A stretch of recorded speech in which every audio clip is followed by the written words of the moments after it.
I don't think I had ever Mm, seen poverty in a different context. Um, and such, I guess, like mm, loveliness in a mm, different culture. Um, to witness great need and appreciation from those who are receiving free mm, medical and dental care. Um, and to realize that the world is much bigger than I had ever envisioned. I actually was a mm. homebody, quiet. I figured I would stay in my home state, continue on into a master's degree in the arts, and perform and teach. Um, I did not imagine prior to that to having a career in global health. Hello, everyone. I am your host, Lion, and I believe that privilege exists to help us wake up to our responsibility. We are responsible for waking up to the level of privilege we have, which varies by individual. Once we realize the extent of our privilege, it is our responsibility to contribute, uplift, and empower people around us. Please join us as we learn more about Holly and how she is utilizing her privilege to make a generational impact in the lives of those who are most vulnerable. I also want to apologize about the audio technical issues on today's episode. Thank you.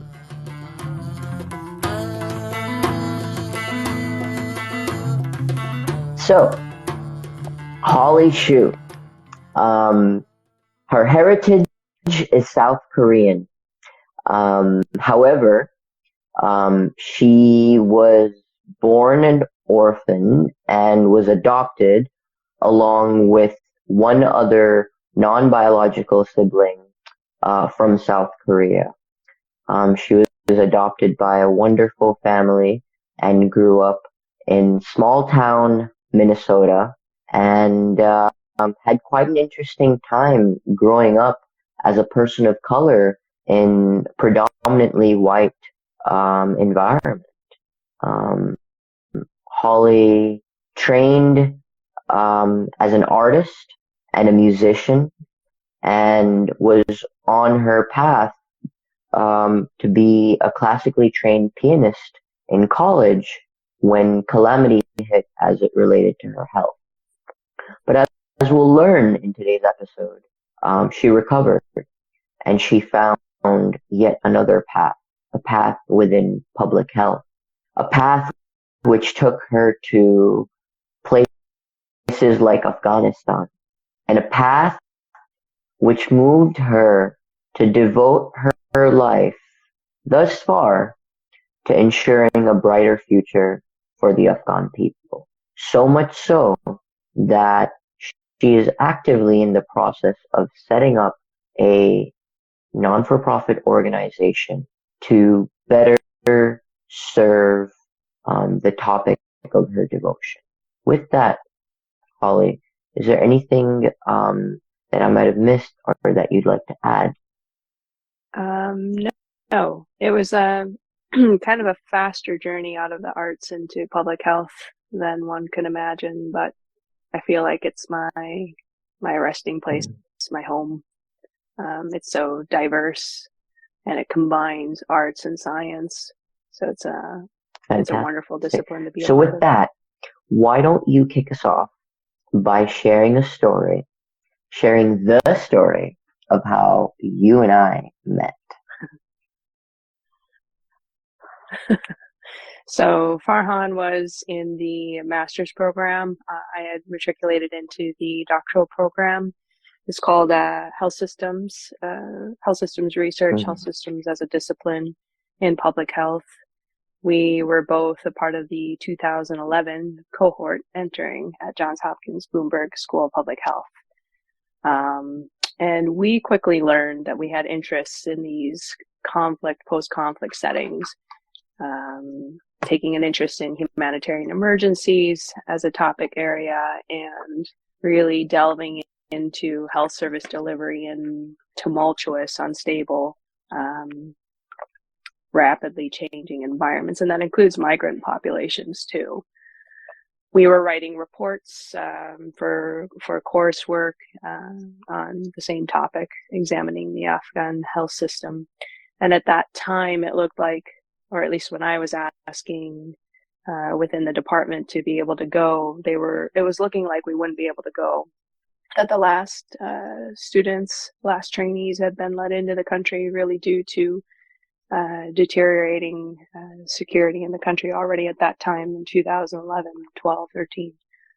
But they let us in. Thankfully, we had a good team on the ground.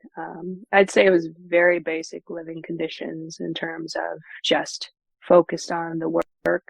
A lot of security issues, as I mentioned at that time, lockdowns over the weekends, but really getting to work alongside our Afghan colleagues and now friends. We still keep in touch.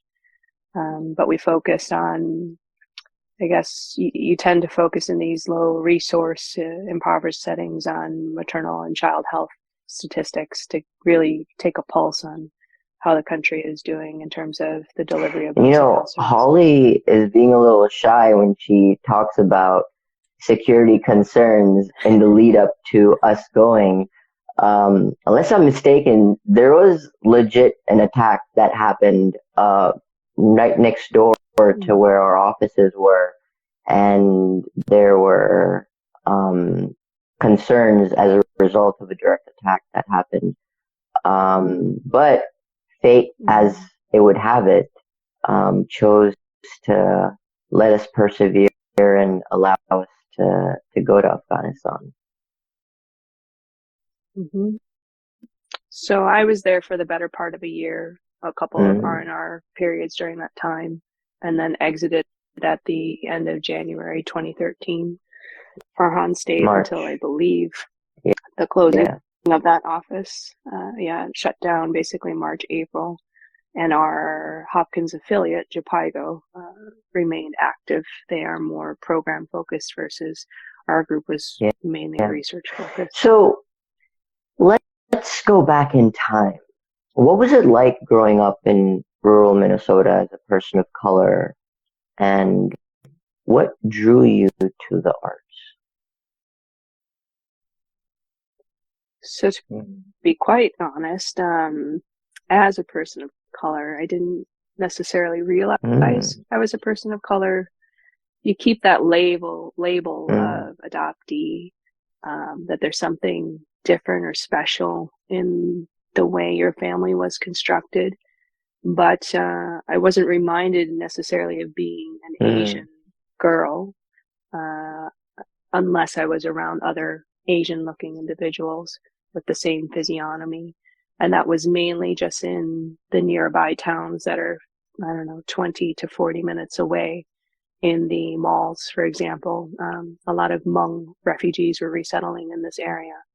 But outside of that, I didn't pay attention to it very much. And in reflecting back as an adult now, I do believe we had a lot of privilege and protection because of my white family, my white parents, as well as my white name, my very English or American name.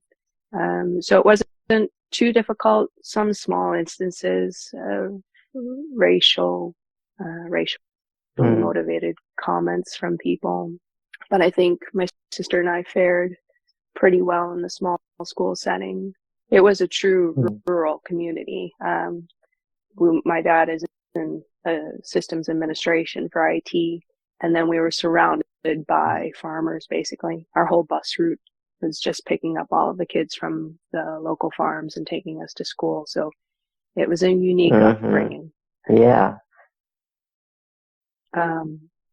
Getting into the arts, my mom had enrolled me in piano. My sister is 1 year older than me, partly because I was just very bored and missed her a lot the first year of school.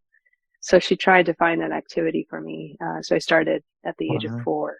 And my parents don't push necessarily for you to be competitive or the best. They just want you to have a good work ethic and to be consistent in character. So I stuck with it, got into writing some of my own stuff when I was a little older, and then eventually ended up studying at one of the private universities nearby as I was going through high school and taking it a little bit more seriously then. Fantastic. So you're in college, you're studying to be a classical pianist. Paint us a picture of when things start to change and you got sick. Actually, that's funny you say paint us a picture. I was a dual major in the fine arts and performing arts, and started studying independently in junior high with the local art teacher who was quite gifted at bringing out the talent in young kids. So it was at that time, if you can imagine how much hand intensive work I had. I played sports competitively.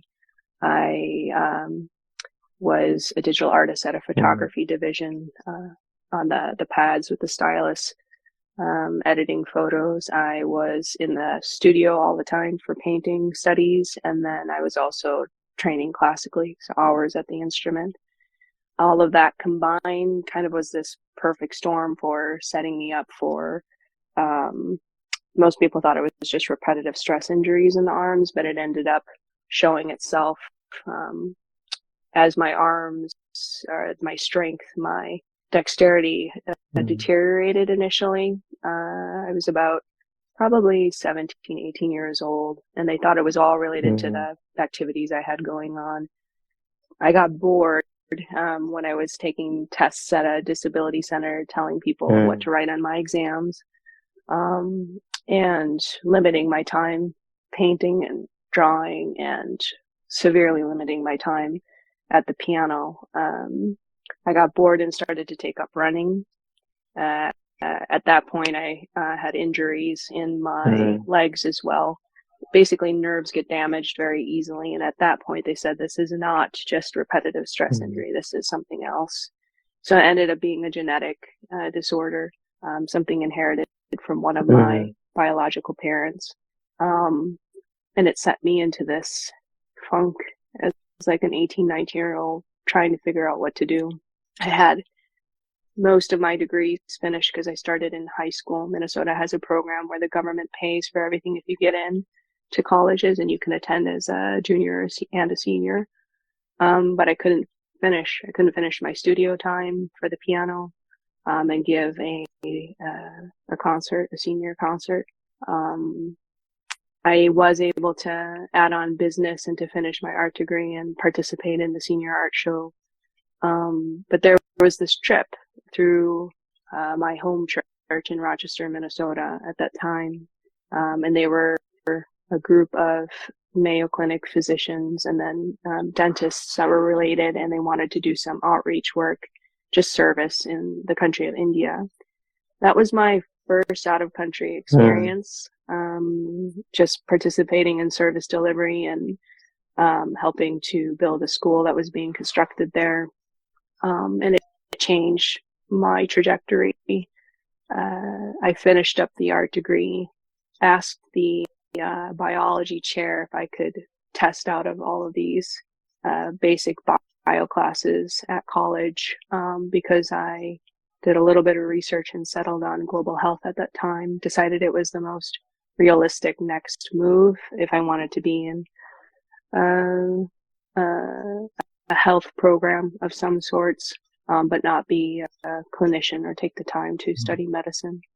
So he agreed to let me try to test out of the exams to set up for a anatomy and physiology and to move into setting up for a public health degree. Help us understand, because it sounds like your outreach and trip to India kind of opened your heart and your mind to this desire to pursue global health. What was it about that experience more specifically which inspired you to this end? I don't think I had ever seen poverty in a different context, and such, I guess, like loveliness in a mm, different culture, um, to witness great need and appreciation from those who are receiving free mm, medical and dental care, um, and to realize that the world is much bigger than I had ever envisioned. I actually was a mm, homebody, quiet. I figured I would stay in my home state, continue on into a master's degree in the arts, and perform and teach. Um, I did not imagine prior to that to having a career in global health. Um, I was always drawn to uh, issues of social justice or discussion on social inequities.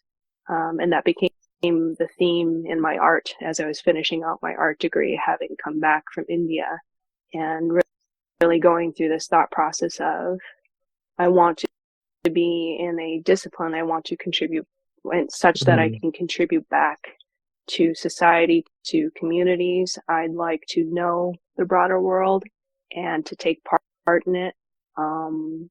But really have a career that is designed to give back, mm, that is a life of service, without being completely impoverish myself, or that's an exaggeration, but being in a good position to actually help other people. Um, and I think I didn't really know mm. what I was getting into at that time, but I just figured I will figure it out. The doctors had said I need a career where I'm thinking a lot more than using my hands or Mm, my legs, for example. So I was searching for something that would mm. exercise my mind more. And oh, go ahead. Um, yeah. To Oh no, go ahead. clarify, um, were you drawn to themes within social justice and addressing inequity well before the India trip, or did the India trip really make that front and center? The India trip made it front and center. I Mm, was already drawn to it, but it didn't come out mm, in my artwork. Um, I've always been a little bit different than my family. I'm quiet by nature, but I'm very social. I love community. I love coming into a new place and nestling into a new group of friends that mm, become your family. So I'm very like mm, human oriented, human interaction oriented, and mm, relationship oriented. So I think that just solidified it, to be able to identify and connect with mm, people across cultures. And I also think it comes out of this space where growing up in my family and in my community, I was having a difficult time framing myself like mm, as an American. What does it mean? And especially as I started traveling later, like in my 20s and whatnot, wrestling with it more, because of the, I guess, the view in this area. I'm in my parents' home right now, so in this area, on what it means to be American and questions when you're mm, traveling abroad about Americans, I couldn't answer those per se. So I had an interest in finding community as well. Um, so yeah, that's a tangent from themes of social Tangents justice, are but I great. think it all arrives at the yeah, the same point of being very interested in the Mm. human condition. And, you know, I want to assume that most of our audience has never been to India. Um, do you have a story or two to share from your time in India and what you saw that sort of triggered um, sort of this fire within you? Mm, Usually has to do with kids.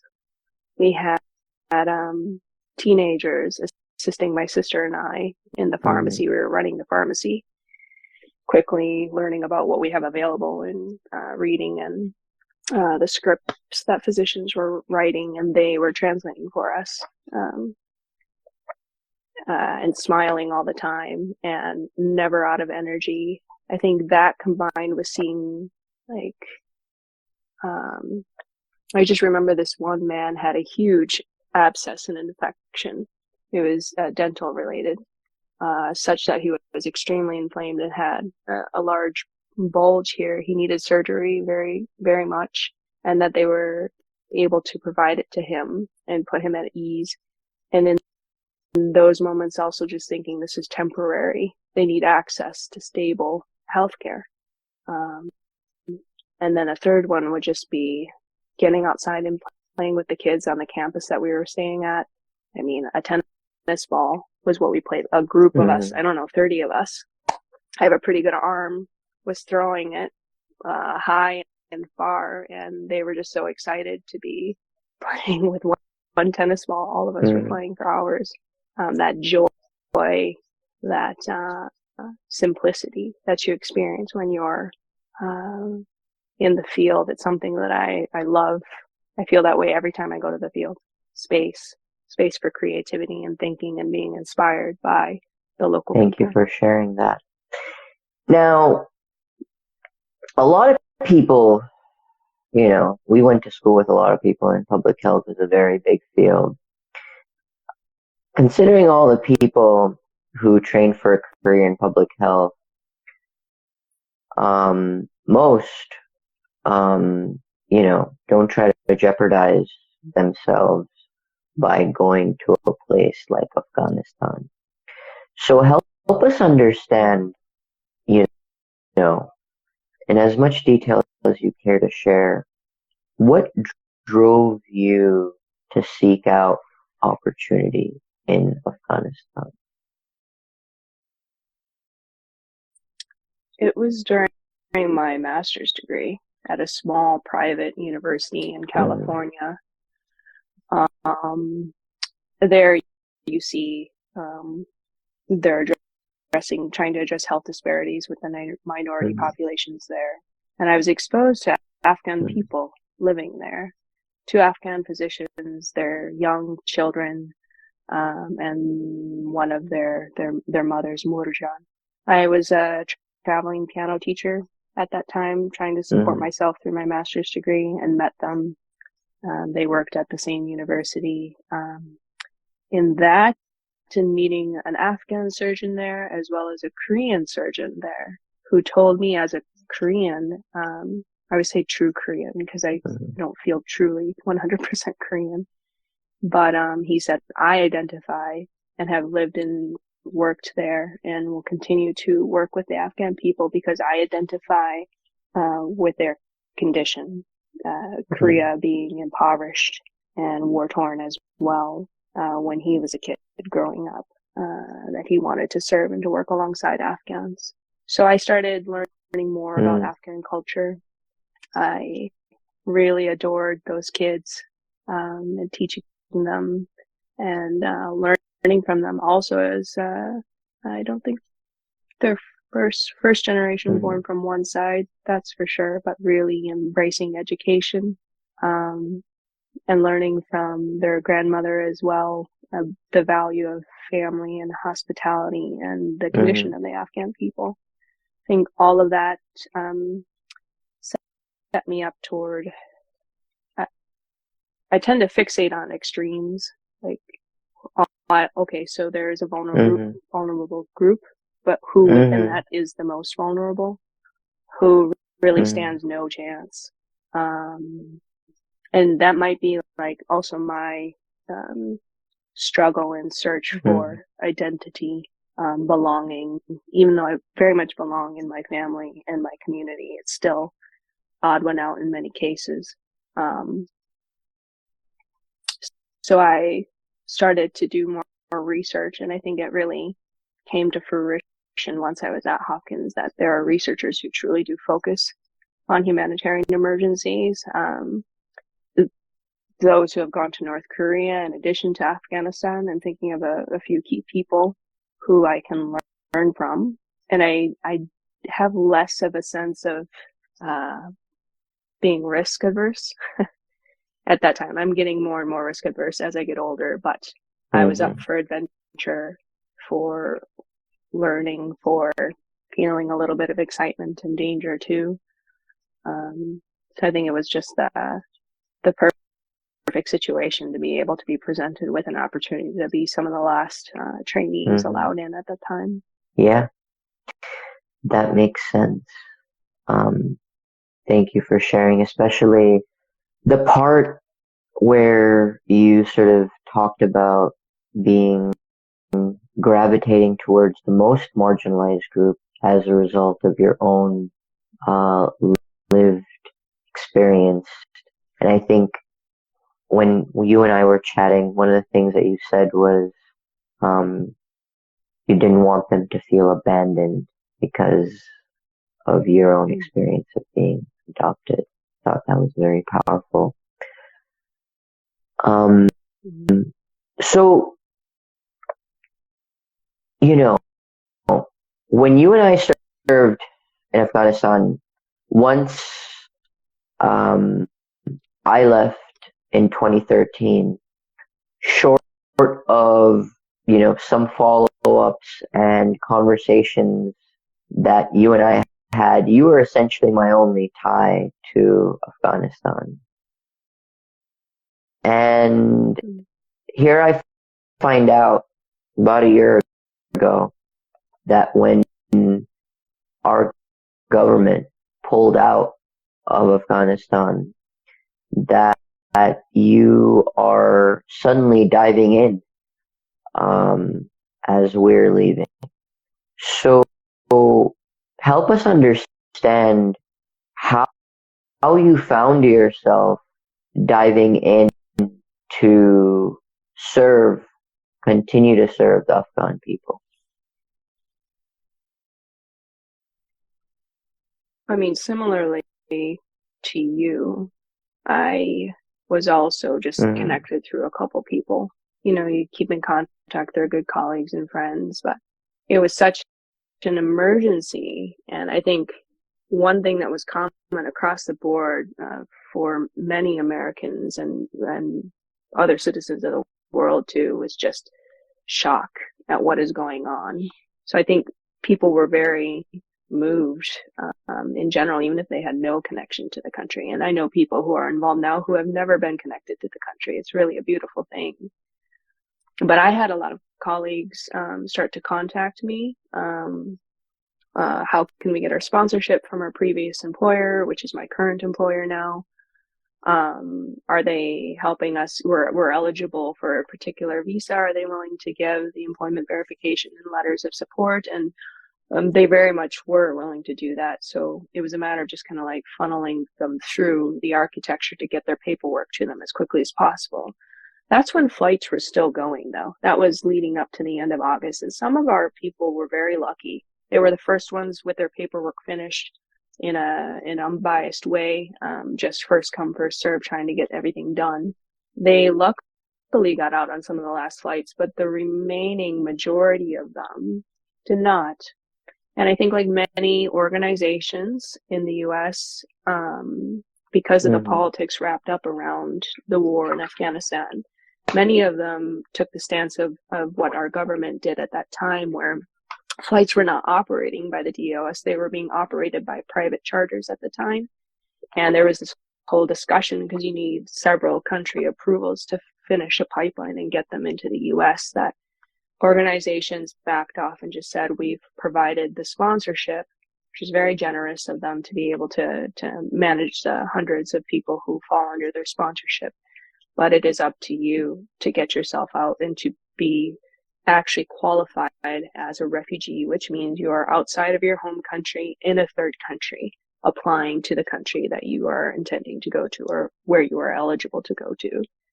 That, I listened to that message several times, several email chains, and just watching as people are desperate.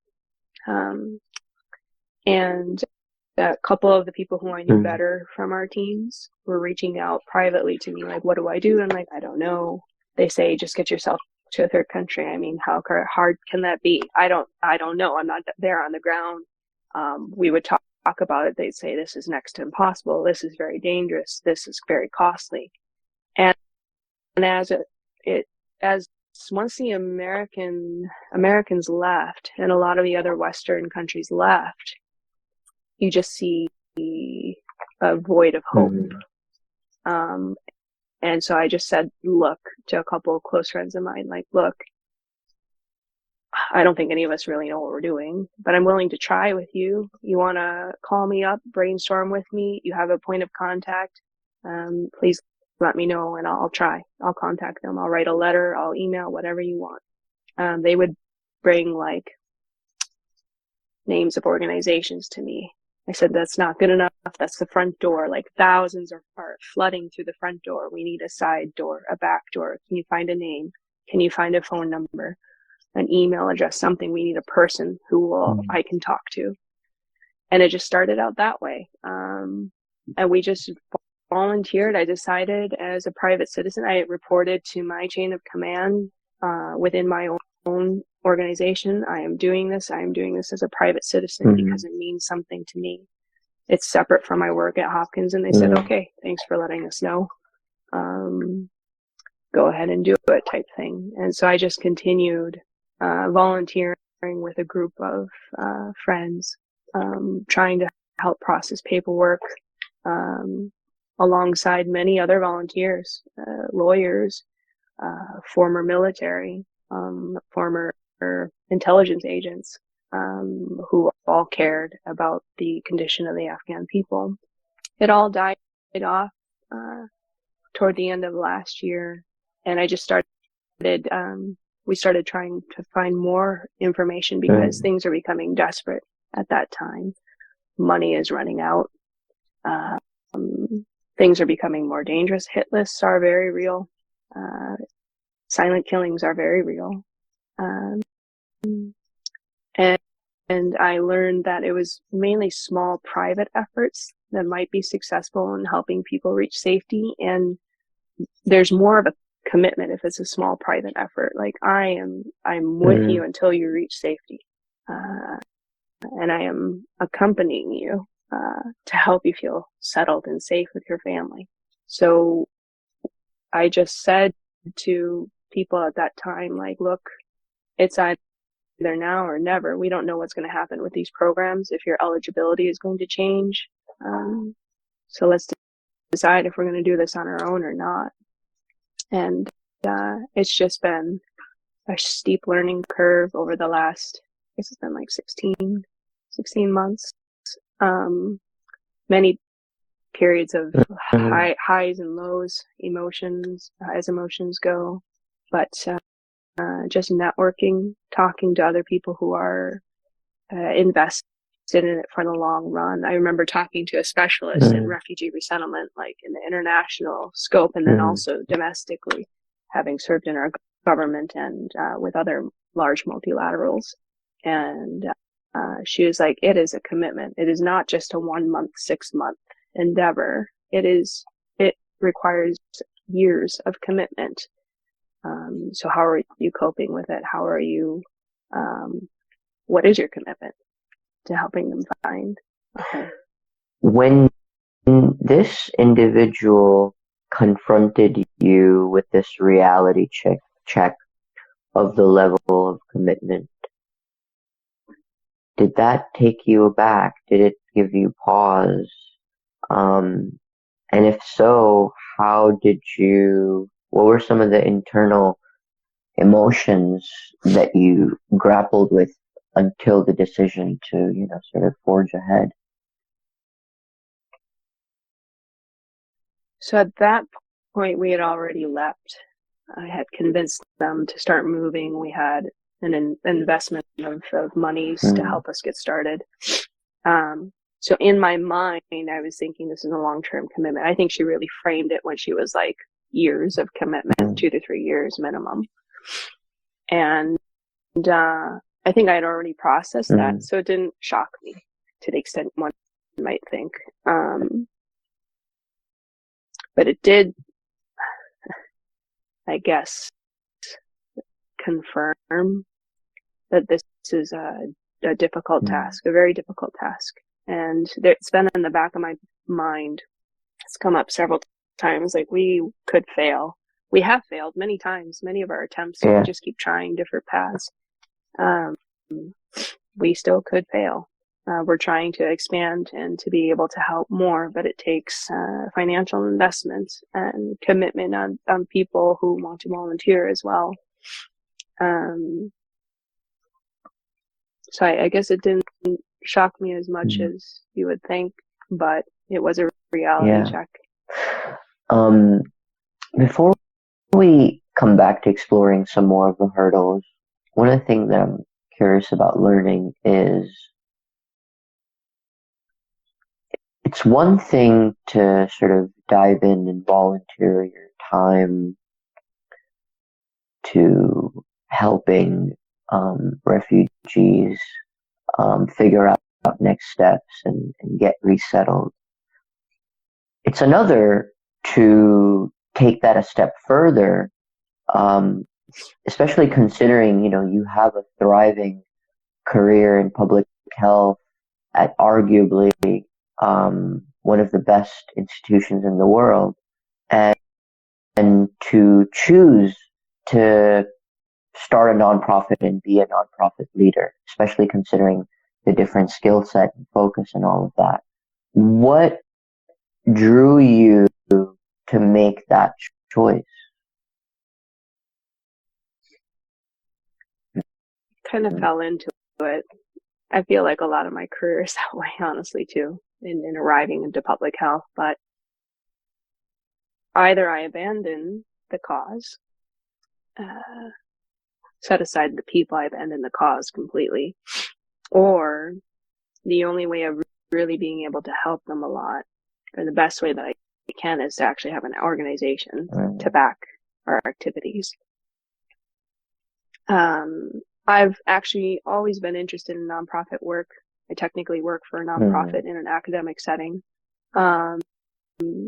When just reflecting on, like, you're doing your financial planning as a young person, you're sitting down and they're asking you your like 1 year, 5 year, 10-year goals, and then dream big picture. What would you like to do? And my answer was immediately, without thinking, foundation work.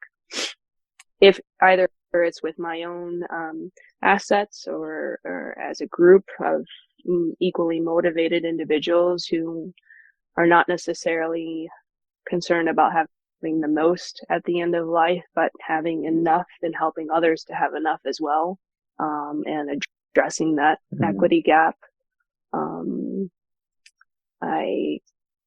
It's always been something in the back of my mind. So when it came down to it, when it looked like we wouldn't be able to do as much as a small group, and I have limited resources at this point as junior in my career, it was kind of a no-brainer. And I just wanted to try and remove it from all of the politics and our wars as a country, and to put it into a neutral setting, which conveniently is a country that I've lived in before and have connections into.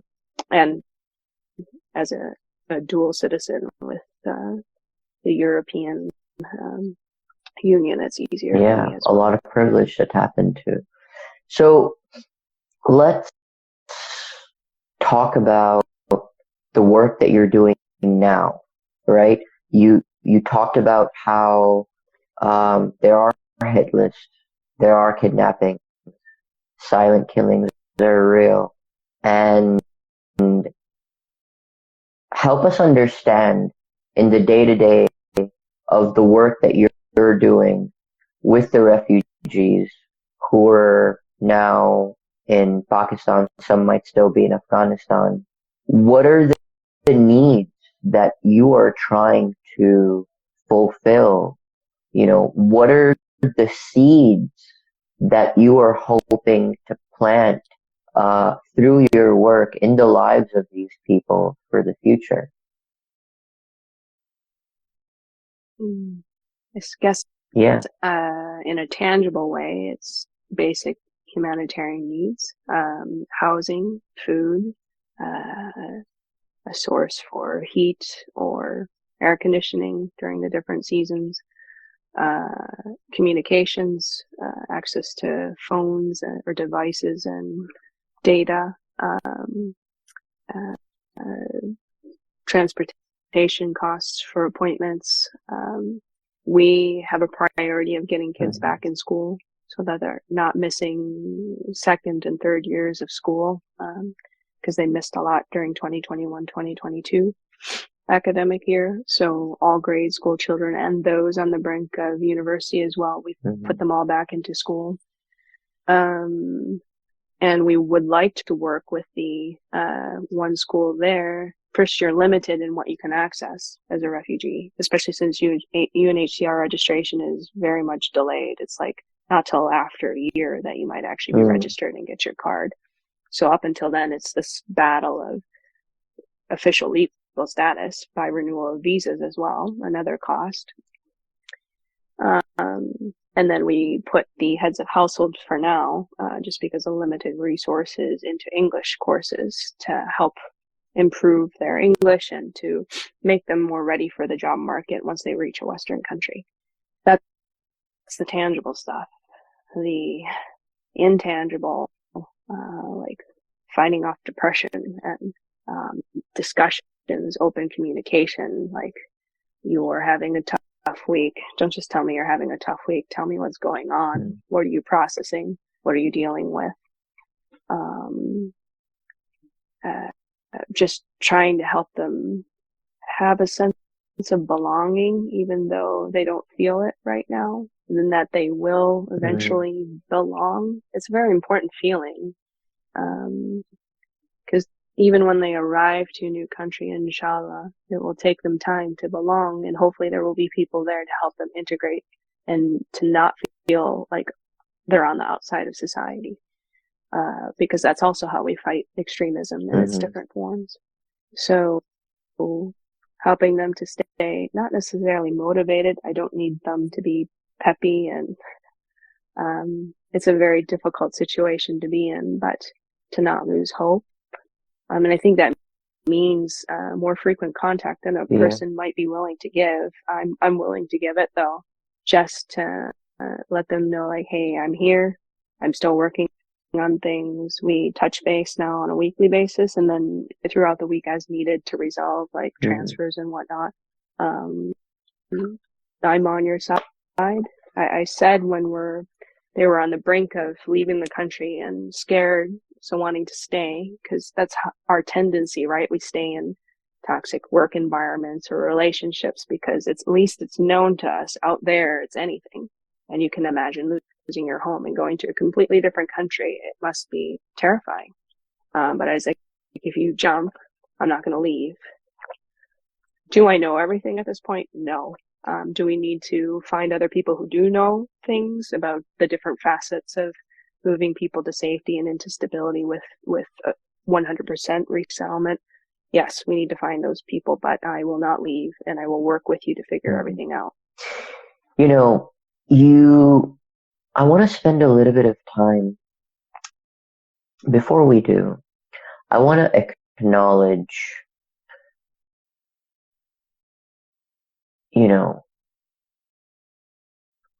what you are doing for these people, in the sense of hope is connected to faith and the knowing that it's going to be okay. And when you are scared about your family's safety, about your children's safety, and you're in the devil that you know, right? Like in the hell, but it's a known hell. To be a source for someone to say, hey, I will be there to catch you if you take this leap of faith. Know that I will be there to ensure that it's going to be okay. I will do everything in my power. I think that is very honorable, and I wanted to take a moment to call out your commitment to humanity in this regard. Thank you. Sure. Can I add something to that? Just thank you for saying that.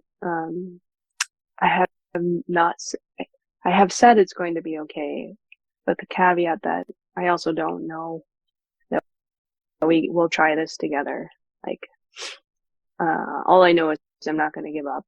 I am a fighter, and I'm willing to fight alongside with you against a lot of unknowns. And I'm not the most powerful person. I'm still young and early on in my career, we would fare better. We've tried to find other people who like larger institutions and whatnot. But just to add that caveat, I honestly say I don't know everything.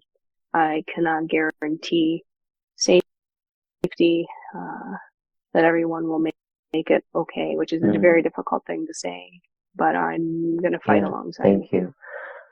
One of the things that's so important for setting the trajectory for someone's future is education. You and I, we grew up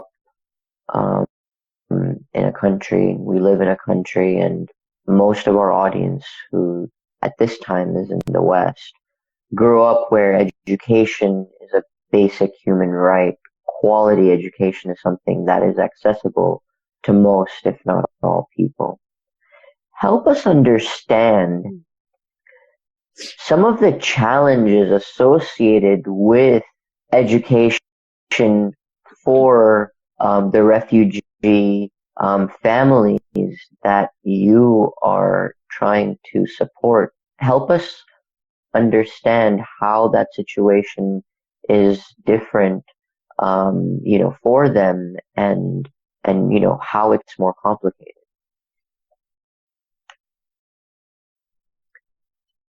So any of the neighboring countries you go into, we have more knowledge about two of them in particular, but you are not a resident or welcomed in many circumstances. You will pay as a foreign national for sometimes the free school that's offered to nationals.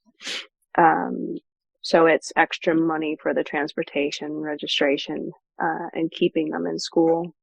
They very much, the background's all Asian culture, right? Central Asian culture. There's a value there for education. But it's also, it's not just to open the minds of kids. It's to ward off extremism. It's to ward off feelings of not belonging or having purpose. It's to, give kids the ability to do what, in my opinion, is their only job: to make friends and be social and to learn. Those two things, they should have the right to do in a safe environment. The school that we have them in has needs. That's the truth. If our fundraising ever takes off, we'd like to designate funds to that school to help them improve, to rectify some of their infrastructure that's falling apart, to support the teachers who are hired there and employed, to be able to, I think they have maintained, they've been registered in both ministries of education in Pakistan as well as Afghanistan, but just to ensure that there is an option for them, because back in Afghanistan, for sure, girls did not have access. Many of you probably have heard in the news of different attacks specifically on schools or specifically on the girls' side of the school. So where, this is like spiraling again, but like there's also a street population of Afghans who worked alongside Americans and other Western governments who have cases processing in foreign embassies there, but they're out of money. They're living on the streets. We would like to put money toward putting those kids back into school as well, so that they're just not forgotten, that they will not arrive to a new country, we hope, that they will not arrive so far behind. Where it becomes exponentially harder for them to manifest their destiny. And they feel ashamed and behind and slow, and we're trying to, that's definitely a priority for us. Well, I can't begin to thank you for the time and space and generosity of, how openly you've shared of your life, of your trials and tribulations, of what's inspired you, and your devotion to serve humanity, your devotion to serve the Afghan people, and to come here on this show to help us better understand the struggles that you're trying to ameliorate. So I really appreciate your time. Holly, is there anything that you would like to share or add before we close out for today? I just think your themes for your podcast are great. Lifting people up, as you say, getting people out of their comfort zone. This is definitely not typical me to come onto a podcast, but I'm finding more and more bravery or courage to speak up because it's a worthwhile cause. So thank you for the time and the space to do that. I'll hand over information if anybody wants to read more about what we do. We have a GoFundMe page for private donations, and then also are in process of filing right now to get our nonprofit status official in the country of Switzerland. So I'll pass that along. Yes, most definitely, please do, and I will share that information in the episode description. Holly, I am honored by your kind words. You are destined to be a great nonprofit leader, and it is my privilege to be one of the first people to help you step out of your comfort zone and share your voice, your fierce voice, and your actions and your hard work. May this be one of many such platforms for you to speak loudly of your service. Thank you, and thank you so much to our audience for making the time, opening their heart to be inspired. Until the next episode, I wish you love and light. Thank you. Thank you so much for tuning in to this episode of the Get Out of Your Comfort Zone series. I hope it moved you and inspired you if you are feeling stuck with something in your life. If you would like to further connect with our guest, please see their contact in the description. Please consider taking a moment to rate this podcast. Please also consider showing us some love on your Instagram story. You can find our info in the episode description.